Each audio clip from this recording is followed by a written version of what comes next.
¿Adquiere qué, perdón? Los créditos por subrogación. ¿Saben cuál es la subrogación, no? El factorante adquiere los créditos por subrogación. Bueno, lo vamos a ver en la próxima clase, pero ¿qué es la subrogación? Pues es cuando yo le doy o le cedo la posibilidad de cobrar un crédito o una deuda, se la subrogo, por eso se dice así, a otra persona, ¿no? O se la cedo. Entonces, por eso es el factorante, adquiere los créditos por subrogación, es decir, porque alguien más se los dio, ¿no? ¿Vale? Muy bien, entonces las contestamos la próxima clase y también otra cosa que les iba a decir es que vamos a entregar ya solamente 4 contratos para que no se les junten tantos, ¿no? Para que tengan tiempo también para estudiar y entonces se juntarían, bueno, más bien entre esta semana, la próxima y la siguiente, ya terminamos los contratos y ya son los que entregan, ¿no? Serían el segundo entregable. Y ya en función a eso, básicamente cada clase igual seguimos revisando los contratos, pero para que ya no tengan tantos. Entonces, para que también les dé tiempo de estudiar, ¿no? Para que no solamente hagan el contrato, sino les dé... La idea es que cuando hicieran el contrato, pues estudiaran un poquito del contenido de la clase, pero bueno, pues también lo pueden estudiar así, de esta manera, ¿no? Para que quede más claro. ¿Sí? ¿Quedó más o menos claro? Sí. Sí, profesora. Gracias. Bueno, muy bien. De que, vamos a ver si funciona, ¿no? Bueno, espero que funcione. La manera de saber si funciona esto será que todos saquen 10, ¿no? Entonces, bueno, la mayoría. Está muy bien, Erika. Bueno, vamos a ver, vamos a ver algunas cuestiones del examen y comenzamos con el tema y ya, pues los dejo ir porque siempre la clase siguiente al examen, no sé por qué, nadie tiene ganas de la clase, ¿verdad? Pero pues todavía nos falta una parte del curso. Entonces, bueno, primero les voy a señalar algunas de las cuestiones que vi que, bueno, que me parecen en algunos casos, pues hasta cierto punto justificados los errores, pero en algunos otros, pues, más bien me parece que solamente era un poco de leer detenidamente, ¿no? A lo mejor un poco más a fondo. Primero, en los últimos contratos, que ya no son los que revisábamos en la clase anterior, que ya no dio tiempo, que tal vez también ese fue un problema, vimos que había contratos que ya son pues de naturaleza distinta al del compraventa, porque el de compraventa pues es muy simple, ¿no? Como ya lo conocemos bien, entonces pues en ese no nos quedan tantas dudas, salvo por una que ahorita les voy a comentar. Pero bueno, en el caso de las obligaciones que tienen que ver con las comisiones o con los depósitos, pues ahí sí hay ciertos problemas. Porque bueno, las obligaciones, en el caso de las comisiones, recuerden,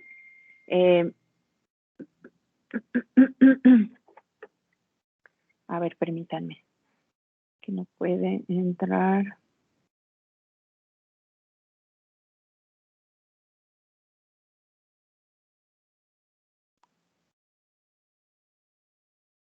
A ver, déjenme mandarle el link. En el caso de las obligaciones de las comisiones, recuerden que unas son las que se generan para el comitente y en este caso había varias, o sea, había una serie y también están, ahorita se los pongo en el resumen, pero entre ellas pues estaba claro pagar por los vicios ocultos o bien, es decir, los gastos de evicción, pero en el caso de proveer de los fondos para el cumplimiento de la comisión, eh, no había, o sea, no había la posibilidad. Recuerden que la finalidad del contrato de comisión es que se generen, pues que se genere una, mm, una ganancia, ¿no? Entonces, bueno, a partir de que se vende, entonces ya es cuando yo puedo cobrar. Si bien nosotros sabemos que sí existe la posibilidad, o sea, nosotros dijimos que había la posibilidad de que se le pagaran los gastos, por ejemplo, de publicidad, no era una de las obligaciones que está señaladas en la ley. Dijimos que las se podían establecer por común acuerdo y creo que ahí está la confusión. Entonces, bueno, estas cuestiones, ¿no? Que tienen que ver con que los convenios o los contratos más bien pueden ser muy amplios. Entonces, bueno, de ahí dije, bueno, creo que por eso la confusión. En el caso del depósito mercantil, recuerden ustedes que los contratos de depósito son muy simples, pero la ley señala, por ejemplo, algunas cosas que pueden no estar contempladas cuando se hace el contrato. Por ejemplo, ¿cuál? Bueno, por ejemplo, el depositario deberá pagar la retribución por la custodia. O sea, si en el contrato se nos olvida poner esas cosas, la ley da por hecho que de cualquier forma va a tener que pagar por la custodia. O sea, no es un contrato gratuito en caso de que lo omitiéramos.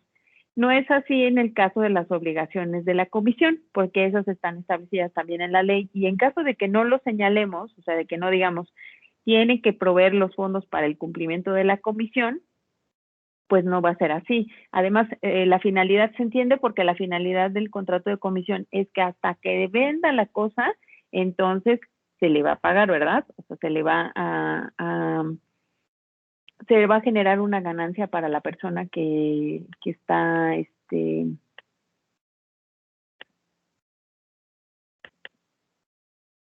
por fin vendió la cosa. O sea, es como un aliciente, ¿no? O sea, no le damos nada, o sea, no le damos un pago previo tampoco para que exhiba nuestras cosas, porque la finalidad de ese contrato, y eso es lo que vamos a ver hoy, que hay algunos contratos que tienen otras ventajas, o sea, generan otras ventajas para el contratante.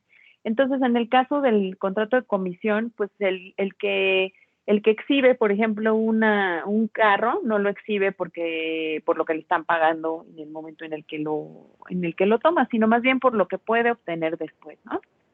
Entonces, bueno, esa es la finalidad. ¿Qué otra cuestión? Aquí hay otras preguntas. Miren, por ejemplo, dice el contrato por el cual el prestador se obliga a transferir la propiedad de las mercancías. Aquí, bueno, ¿por qué no es estimatorio de mercancías? Bueno, porque en el contrato estimatorio, nosotros dijimos que el contrato estimatorio es el mismo de consignación, ¿se acuerdan? Entonces, en el de consignación no le transferimos la propiedad, simplemente se está quedando ahí, por ejemplo, en el caso de un carro, piensen en un carro, se está quedando en el local mientras se vende. En el caso de que se venda, la factura la voy a tener que endosar yo, o sea, o yo voy a tener que dar el título de propiedad, pero no la va a dar la agencia que está haciendo la transacción. La agencia solamente lo está exhibiendo. Entonces, aquí no puede ser el contrato en el que se obliga a transferir, y ahí es en donde les digo, pues, me parece que no ha quedado claro entonces en algún sentido tampoco cuándo se transfiere la propiedad y cuándo estamos hablando solamente de la posesión. Entonces, yo les había dicho que la posesión es cuando nosotros tenemos algo, o sea, puede ser en el caso del contrato de depósito, tampoco tenemos la cosa, o sea, tampoco nos la han dado. Tenemos ahí también la posesión, pero ni siquiera para goce, o sea, que es algo distinto, ¿no? Por ejemplo, en el contrato de arrendamiento estamos en una casa y en el contrato de arrendamiento pues estamos en esa casa mientras estamos pagando el arrendamiento. Y esto significa que nosotros estamos gozando de la cosa. Pero en el contrato de depósito ni siquiera es eso. En el contrato de depósito tiene como finalidad guardar esa cosa, o sea, la dejamos en un lugar. Entonces, por eso, cuando hablamos de transferir la propiedad, son estos contratos que decimos que son traslativos de dominio, o sea, lo cual quiere decir que transferimos la propiedad. Y transferir la propiedad significa, además del uso, goce y disfrute, claro, pues el que tenemos que darle la cosa de una manera, según dijimos al principio del curso, jurídica, que es virtual, o la entrega material de la cosa. Nosotros podemos, por ejemplo, podemos pensar en una casa, que ese es un ejemplo muy fácil.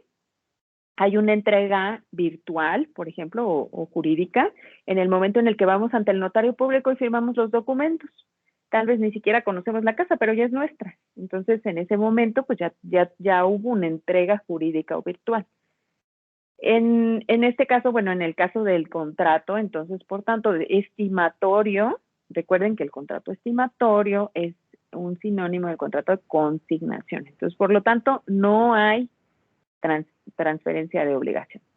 Aquí en la otra pregunta, en el caso del contrato de transporte, ¿a quién debe hacer la entrega el cargador? Me pareció muy obvia y me pareció por eso muy raro, pero bueno, aquí qué es lo que hice o qué es lo que les voy a comentar, que la mayoría, bueno, salvo 3 casos, habían contestado bien. ¿A quién le entrega el cargador?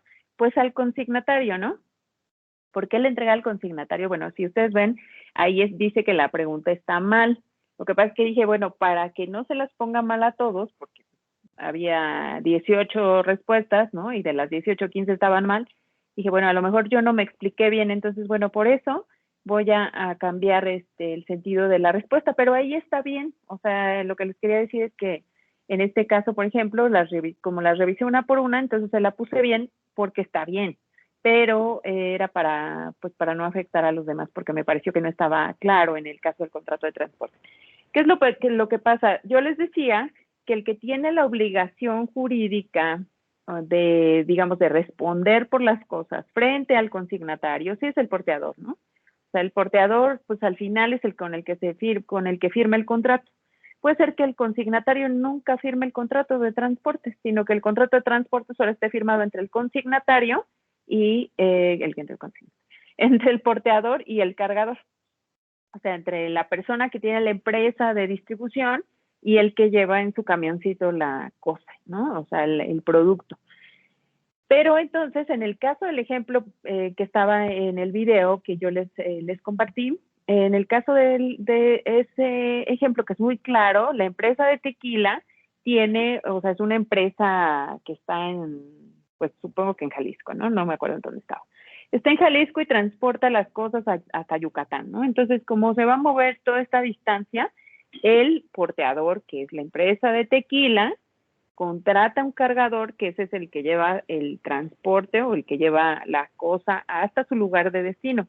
Y cuando se lo dé al consignatario, ¿quién es el que va a hacer la entrega? Pues el cargador, ¿no? ¿Por qué el cargador? Bueno, el cargador es el que lleva, el que le entrega y el que le da la carta de porte, que claro, fue firmada por el porteador. Pero en esa carta dice cuáles son las condiciones del producto y dice qué es lo que le está llevando. Entonces, bueno, ¿a quién le hace entrega el cargador? Pues es, claro, al consignatario, porque al porteador no le hace entrega de la cosa el cargador. Al contrario, ¿no? El porteador le hace entrega al cargador, el cargador se lo lleva y se lo distribuye al consignatario. Entonces, bueno, por eso el sentido de esta, que les digo que se la puse bien manualmente. ¿Qué otra? En el caso de esta que también me parecía muy lógica. ¿Por qué? Bueno, pues porque hablamos del contrato, de los contratos y de las cláusulas, el tipo de cláusulas. Entonces, muchos de ustedes pusieron la cláusula de preferencia, no necesariamente le pusieron así, pero bueno, supongo que la vieron en algún lugar y pues les gustó esa cláusula de preferencia. ¿Qué es lo que tiene de particular la cláusula de referencia? ¿No? Pues que es muy fácil. Digo, por eso la confusión entre entre qué es en cuanto a que siempre va a haber preferencia, ¿no? Bueno, sí, era muy lógica. En que las partes mostrarán siempre preferencia por su contraparte, pero no es eso, porque si ustedes analizan sus propias cláusulas de preferencia, no es que siempre le damos la preferencia a la otra persona, es que le damos la preferencia a la otra persona, dice aquí, se obliga a dar preferencia a su contraparte en igualdad de condiciones respecto a terceros. ¿Por qué? Bueno, pues porque entonces si no hay, o sea, digo, la preferencia para qué, o la preferencia de en contra de quién, ¿no? Decíamos esto porque además yo les señalaba que cuando en el caso del contrato de arrendamiento hablamos de las condiciones de preferencia, hay condiciones de igualdad frente a terceros. O sea, no le decimos, oye, tú como me caes muy bien y tengo una cláusula de preferencia por ti, por eso la puse, entonces te voy a dar un mejor precio y te voy a dar más plazo para que me pagues y además, o sea, te voy a consentir, ¿no? Porque me caes muy bien. Eso no es, por eso es la confusión, ¿no? Yo entiendo que está un poco confusa, pero más bien es que nosotros nos obligamos a darle la preferencia en igualdad de condiciones respecto a los terceros. Y ustedes van a ver que eso es muy importante, hacer esa diferenciación en los contratos que se celebran internacionalmente, o sea, en los contratos que tienen transacciones internacionales, porque esa cláusula en derecho internacional se llama así, trato nacional. Entonces, es una cláusula muy importante, pero bueno, no les voy a hablar de eso para no confundirlos. Pero es muy importante entonces hacer la diferencia de que le damos preferencia frente a terceros, pero en las mismas condiciones. O sea, simplemente es el primero en la lista. No es el que tiene el precio preferencial, no es el que me cae mejor, o sea, tiene preferencia frente a otros, pero en igualdad de condiciones. ¿Y qué otro? Bueno, bueno, solamente porque estaba aquí abajo como para poner este ejemplo de la cláusula de preferencia. Si tienen alguna duda, ¿tienen alguna pregunta? Porque, bueno, de eso se trata, de las dudas, ¿eh? O sea, de las dudas que se pudieron generar, porque ya sé que tienen su retroalimentación en el papel, pero no sé si sea clara o qué tal si igual de confusa. Mande, Yarim. Bueno, yo solo iba igual a comentar en esa pregunta, que creo que era de las últimas al menos que me pareció. Entonces yo dije, no, pues me voy a poner por si no me da tiempo. Y contesté esa porque la leí. Y ya cuando pasé a la siguiente pregunta dije, ay, no, pero era la otra. Entonces a lo mejor puede que sea igual algunos compañeros lo leyeron y dijeron, ah, sí es esto, pero ya no analizamos bien la pregunta.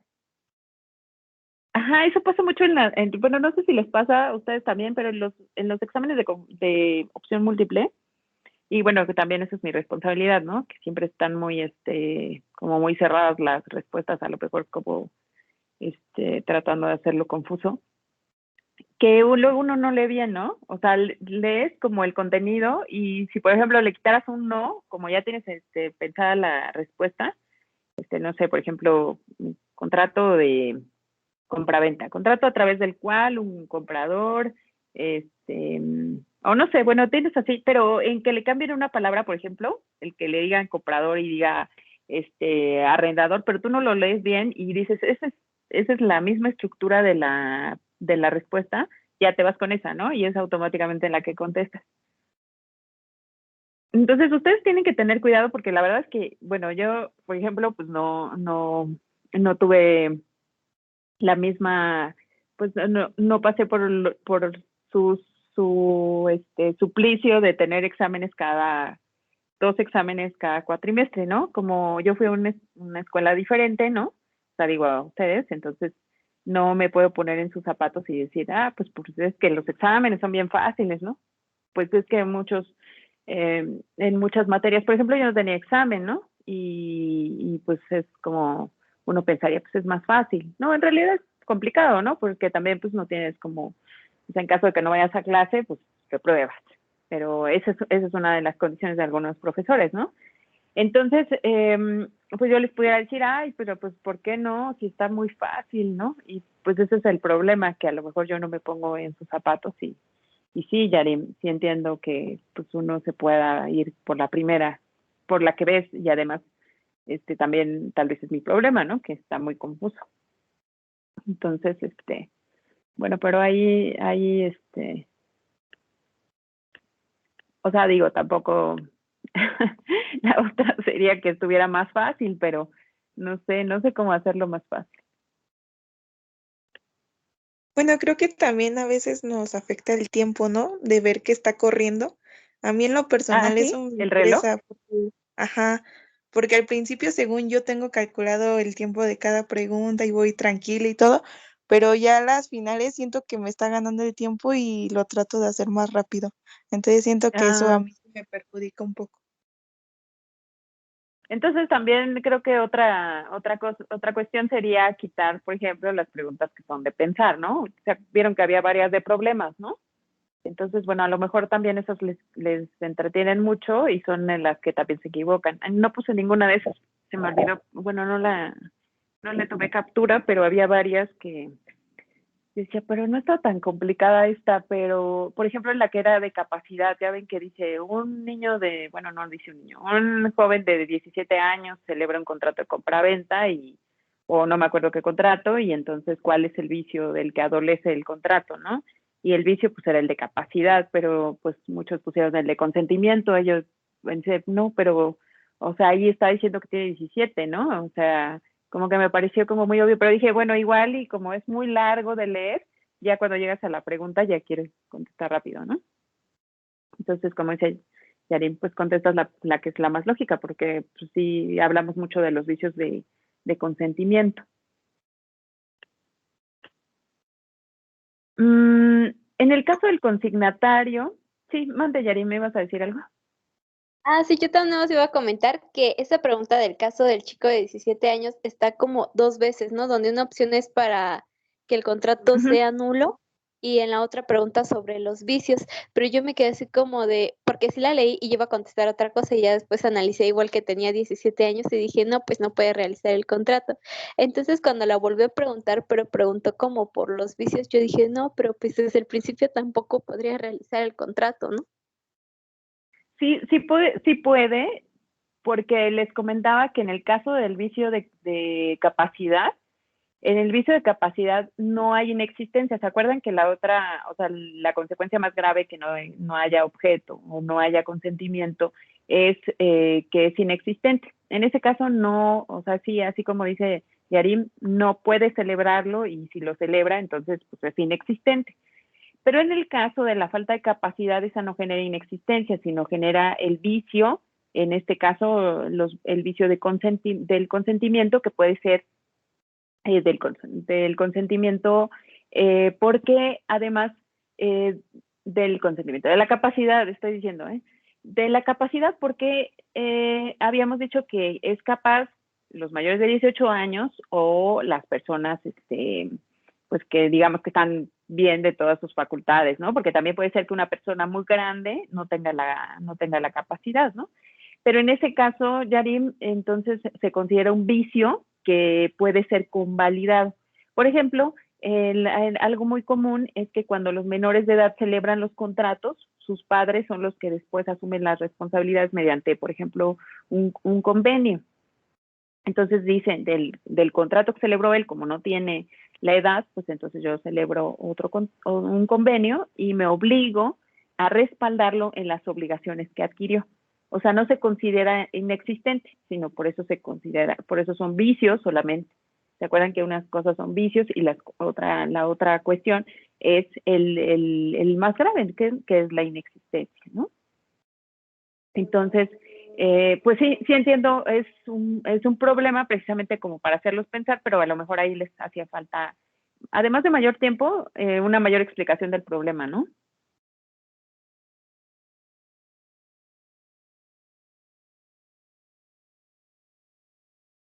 Sí, mande, Yarim. Y en caso de que no tuvieran, pues, un adulto que se hiciera cargo, por así decirlo, y él ya no tuviera cómo pagar o cómo hacerse cargo de esa responsabilidad. Ahí sí habría un problema, porque entonces, en ese caso, el contrato no se convalida.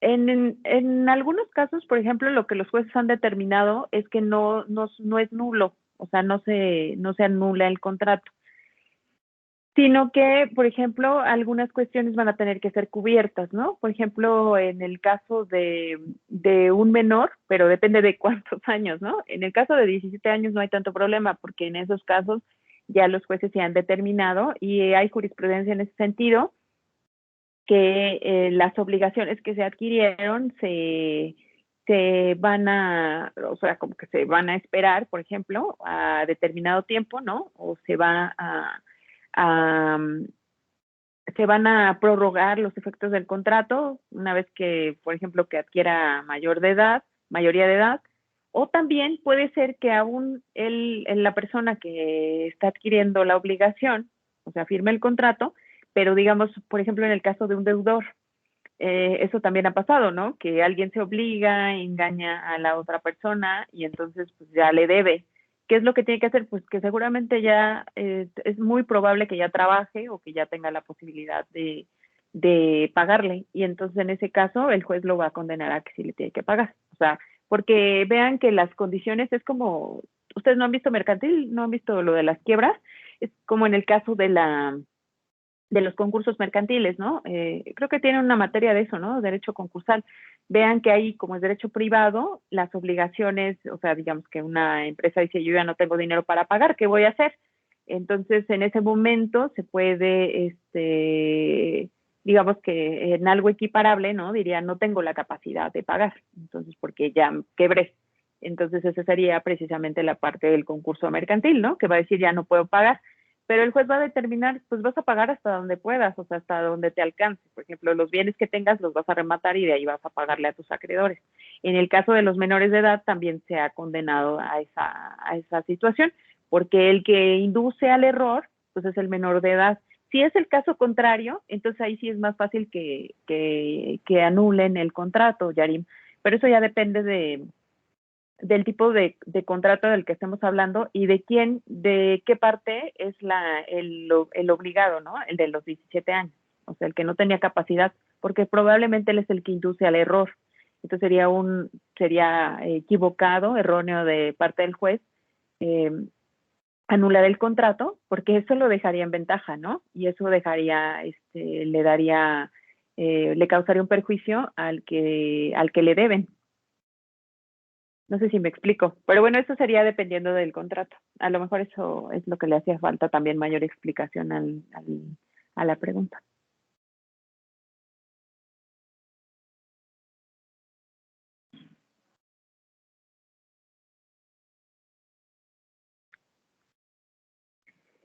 Bueno, y aquí ¿en qué caso el consignatario? Sí, me ibas a decir algo, Yarim, es que como vi que ya no hablabas, ya Ay, dije, sí. a ver, voy a... Bueno, el comentario también era más que nada, pero igual no estaría mal en la otra persona sabiendo que el otro sujeto es menor de edad, aún así hacer el contrato. Pues yo no lo haría, o sea, yo no me obligaría, porque bueno, yo también les recomendaría eso, ¿no? Hay que ver, en el caso de cuando una persona les esté pidiendo esta posición, ¿no? Que le asesoren, pues sí intenten decirle no al tipo de condiciones que pueden generar un error. ¿Cuáles son esos? Pues la capacidad, por ejemplo, en menores de edad y en adultos mayores, esas dos cuestiones, las cosas que tienen que ver con esto, porque muchas veces genera un problema y el problema es que, o sea, el contrato, ya lo dijimos, es un acuerdo entre las partes y nosotros voluntariamente y nosotros entre nosotros, digamos, hacemos lo que queremos, ¿no? Básicamente. Pero sí tenemos un problema, ahí es cuando viene la situación, Yarim, porque, por ejemplo, yo puedo celebrar un contrato con un menor de edad y digo, pues sí me va a pagar al fin que tiene trabajo y pues me puede pagar, pero el problema es que pasaría si ya no me quiere pagar y entonces él mismo dice, pues el contrato es nulo porque yo no tengo capacidad, o sea, digamos que me puede inducir al error, ¿no? Entonces, por eso digo, es mejor saber las condiciones jurídicas y de esa forma ya no obligarse.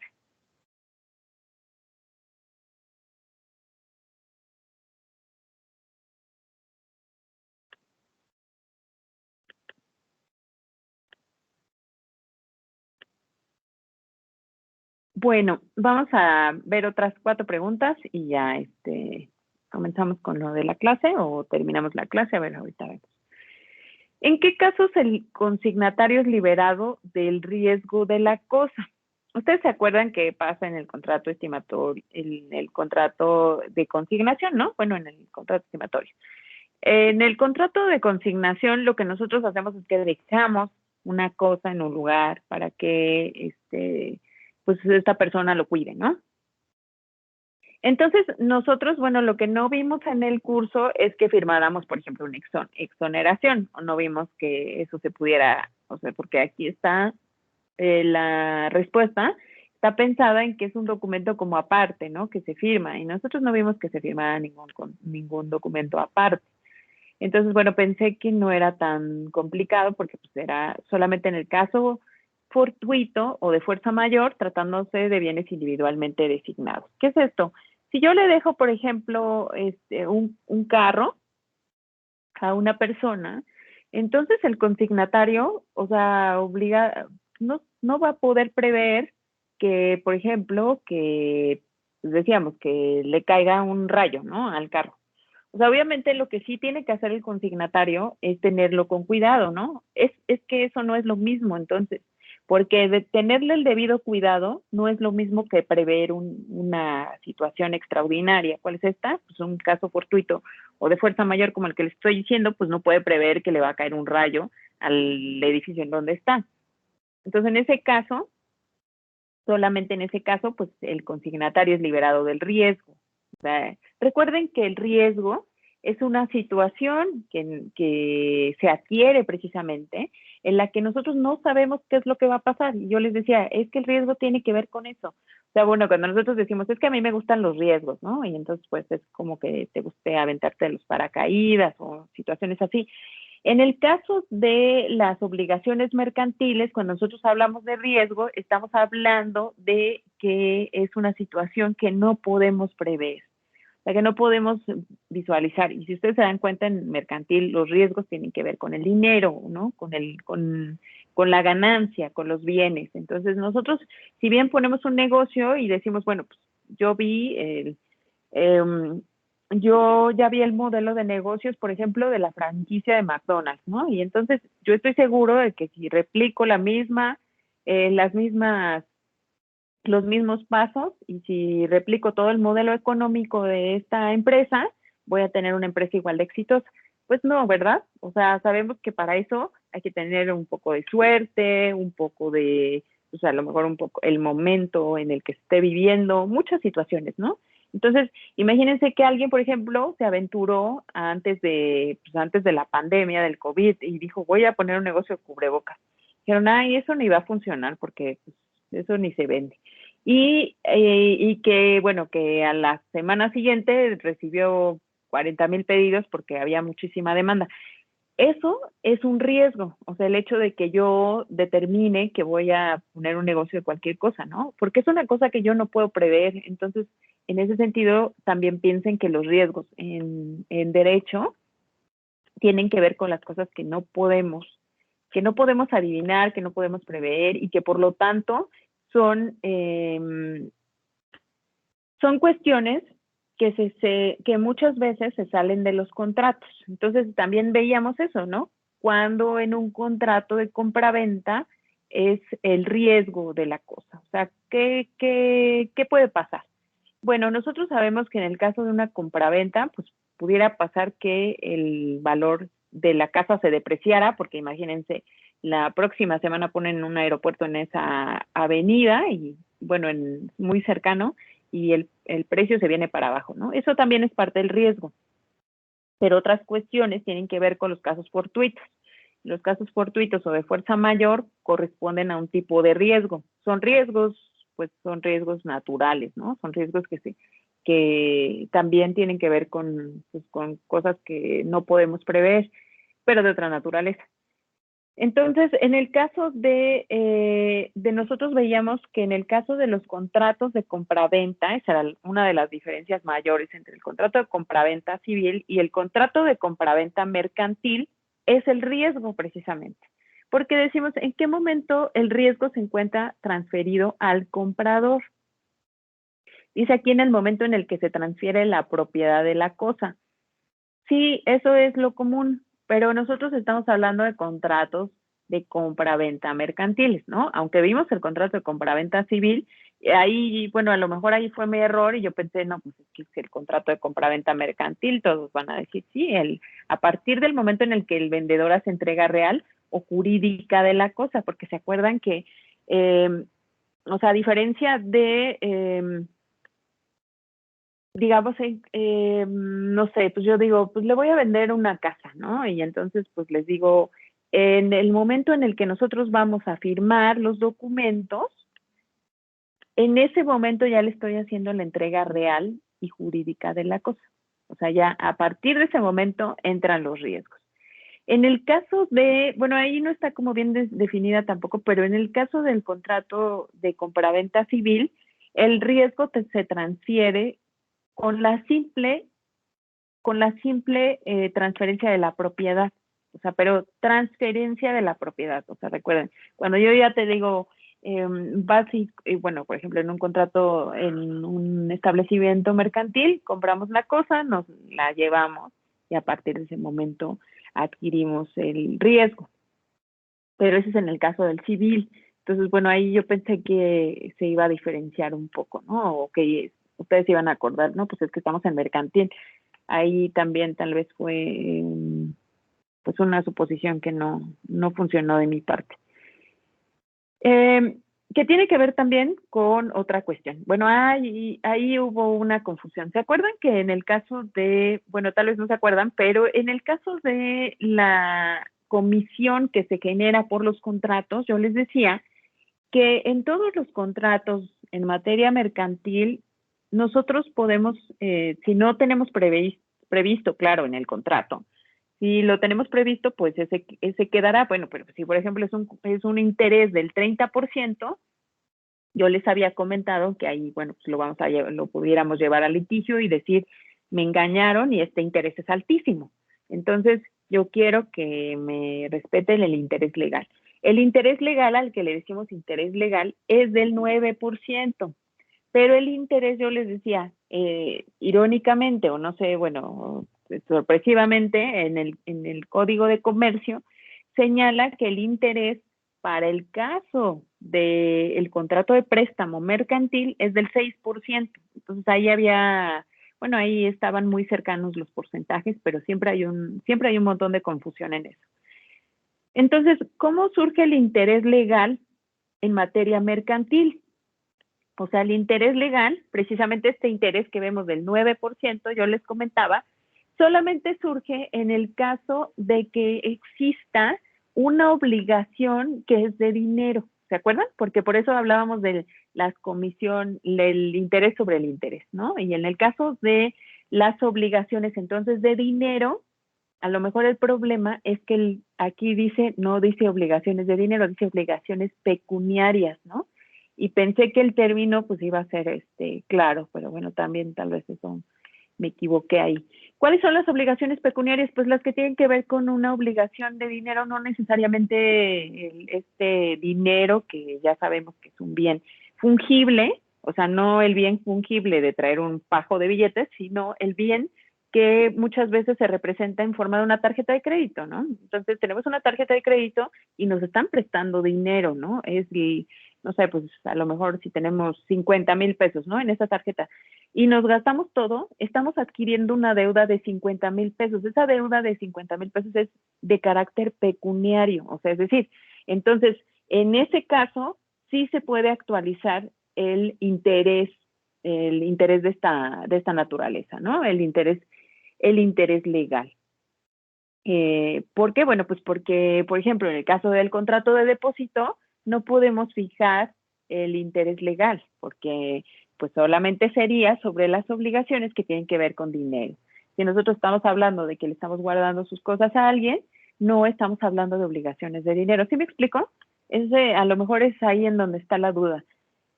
Pero bueno, si el contrato de compraventa no se ha establecido ningún pacto sobre los plazos de pago, ¿qué plazo quedará entendido? Pues que se pagará en un mes, ahí sí no le vi como, ¿por qué no? Pues nunca hablamos de meses. Es más, yo les dije, muchos de los contratos dice que la terminación anticipada se debe anticipar con un mes. Pero en la mayoría, pues si nosotros nos vamos a la ley, nos vamos a dar cuenta que pues, ahí no dice un mes. O sea, depende de cada contrato. Por ejemplo, depende de si no establecemos cuándo se va a entregar la cosa, pues nosotros nos vamos a la ley y vemos, 5 días. Si no establece un plazo en el que se puede dar por terminado, pues ahí también tenemos que irnos a la ley, ¿no? Y muchas veces también pasa que la ley no lo señala expresamente y nos vamos al contrato que es de la misma naturaleza, que eso lo veíamos en el caso del contrato del contrato de suministro que les decía. Bueno, en el caso del contrato del suministro hay muchas cosas que no dice la ley, y en algunas cosas, como se parece al contrato de compraventa, las vemos en el contrato de compraventa, y en otras cosas, como se parece al contrato de arrendamiento, entonces nos vamos a la ley en la sección de arrendamiento, ¿no? Dependiendo.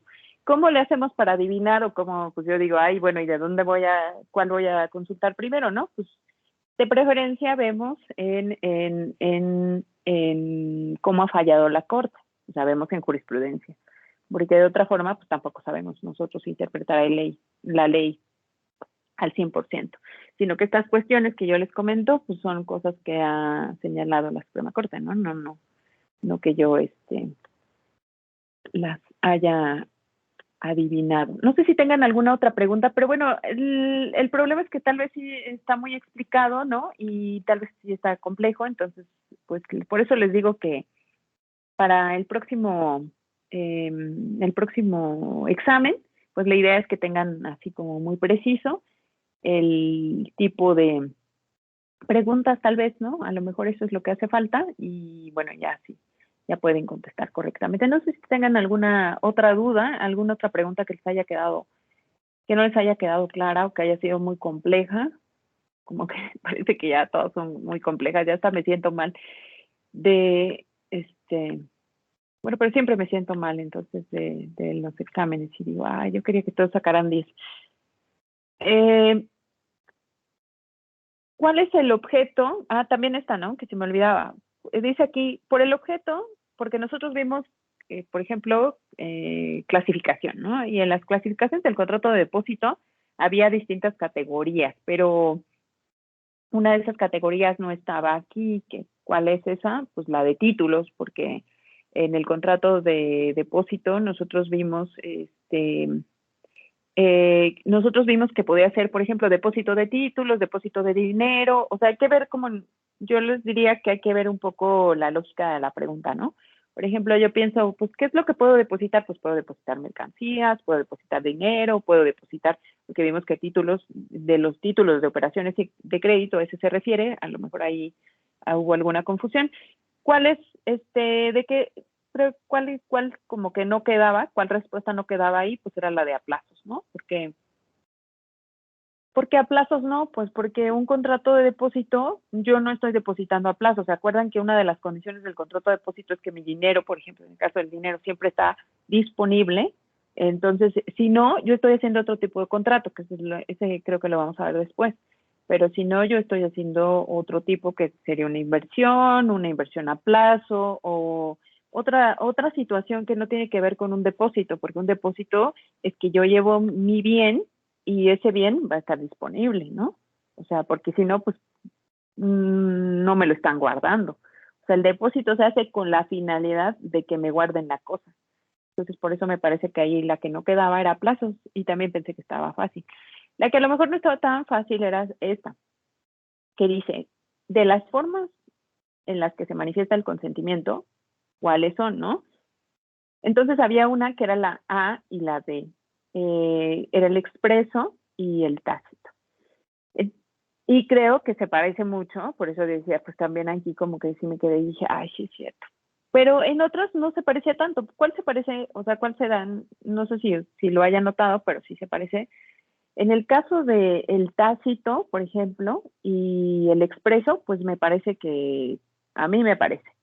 Pero, ¿cuáles a lo mejor ustedes no sé si el negativo o no sé cuáles pudieran ser las confusiones, pero el C y el A, que aquí son expreso y simulado, pues ese no, me parece que ahí sí no tenía, bueno, según yo, pues no sé, ustedes a lo mejor ahí ven otra que sí pueda ser, ¿no? Que también yo me quedé pensando, pues a lo mejor alguno, como cuál, pues como el tácito o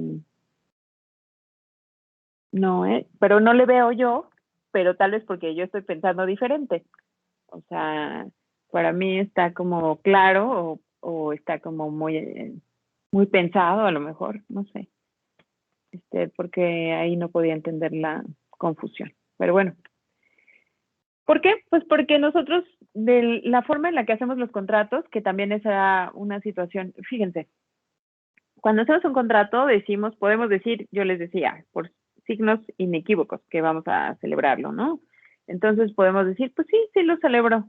pero no lo firmo, ¿no? Sino lo digo entonces verbalmente. Entonces, ¿de qué forma puedo adquirir obligaciones? O sea, no solamente el consentimiento, porque este es uno, el consentimiento es uno, pero ¿de qué otra forma puedo hacer un contrato? Pues de manera también verbal, ¿verdad? Ahí sí. A ver, permítanme un segundo, por favor.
Ay, perdón.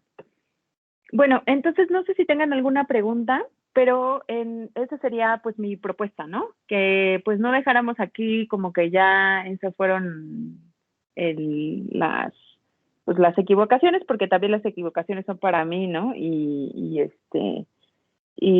bueno, y que no, pues no dijéramos, bueno, pues ya todo perdido. Que todos saquen 10 y así pues todos pueden tener una buena calificación, ¿no? Bueno, que no saquen 10 los que no quieran sacar 10, ¿no?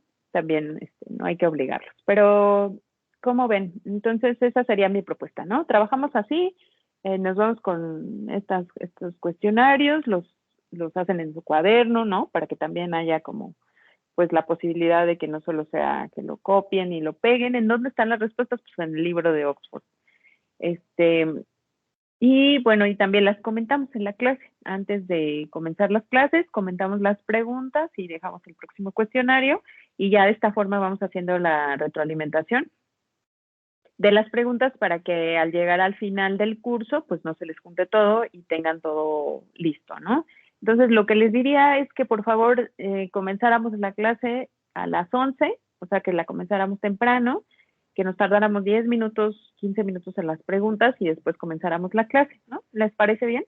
Para que así tengamos oportunidad de avanzar y pues de que tengan todos muy buena calificación, ¿no? Para el final del curso.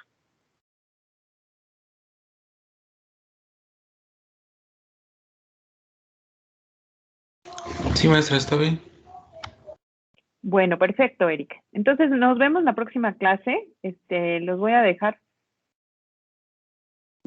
dado que, pues vamos a ver los contratos de factoraje financiero y el de,